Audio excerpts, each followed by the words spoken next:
மிதுன ராசிக்காரர்களுக்கு வாரத்தின் நடுப்பகுதின்னு சொல்லப்படக்கூடிய வியாழக்கிழமை, வெள்ளிக்கிழமை, சனிக்கிழமை. வியாழக்கிழமை, வெள்ளிக்கிழமை முழுசா சந்திராஷ்டமம். வியாழக்கிழமை நீங்க எழுந்திருக்கும் போதே சந்திராஷ்டமத்துல தான் எந்திரிக்கிறீங்க. வியாழக்கிழமை அதிகாலை 5:21 சனிக்கிழமை காலையில 11:21 வரைக்கும் கிட்டத்தட்ட ஒரு 24-30 மணி நேரம் சந்திராஷ்டமம் வந்துடும்.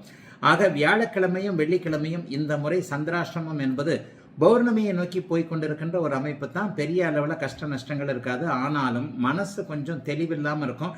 இந்த 2 நாட்களும் வியாழக்கிழமையும் வெள்ளிக்கிழமையும் தெளிவற்ற நிலைமைகளில் இருப்பீர்கள் என்பதால் முக்கிய முடிவுகள் எதையுமே மிதுன ராசிக்காரங்க எடுக்கக்கூடாதுங்க. அவரை சண்டை போடலாம், இவரை சண்டை போடலாம், அந்த தொழில் ஆரம்பிக்கலாம், இந்த தொழில் ஆரம்பிக்கலாம், வேலையை விட்டுறலாம், இதோடு இந்த பிரச்சனையை விட்டுறணும். இந்த மாதிரியாக வாழ்க்கை, வேலை, தொழில் அமைப்புகளை புரட்டி போடக்கூடிய எந்த ஒரு முடிவுகளையும் வாரத்தின் நடுப்பகுதி என்று சொல்லப்படக்கூடிய வியாழக்கிழமையும் வெள்ளிக்கிழமையும் எடுக்க வேண்டாம். இதை தவிர்த்து முன்பின் நாட்கள்லாம் நல்லா இருக்கும்.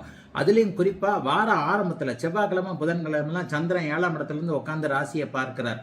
குருச்சந்திர யோகம் அருமையான நல்ல அமைப்புகள் இருக்கு. சந்திரனும் சுக்கிரனும் புதனும் நல்ல நிலைமையில இருக்கக்கூடிய அமைப்புகள் இருக்கு.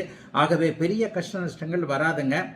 மிதுனராசிக்காரர்களுக்கு கடந்த கால துன்பங்கள், அட்டமத்து சனியில் நீங்கள் 2022-23 பட்ட கஷ்டங்கள்லாம் திரும்பி வரவே போறதில்லை. நான் கஷ்டப்பட்டிருக்கிறேனே அப்படின்னு இன்னும் நீங்க நினைச்சீங்கன்னா அந்த அளவுக்கு கஷ்டம் இல்லை அப்படின்னு தான் சொல்லுவேன்.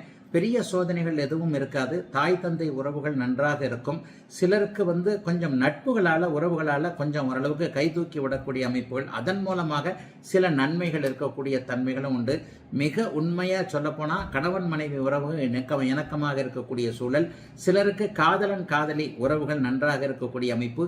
எதிர்கால வாழ்க்கை துணைவர் யார் என்பது தெரியக்கூடிய நிலைமை என மிதுன ராசிக்காரர்கள் எல்லோருக்குமே வயதிற்கு ஏற்றாற் போல நல்ல நன்மைகள் இருக்கக்கூடிய ஒரு சிறப்பான நல்ல வாரமாகவே அமைஞ்சிருக்குங்க இந்த வாரம்.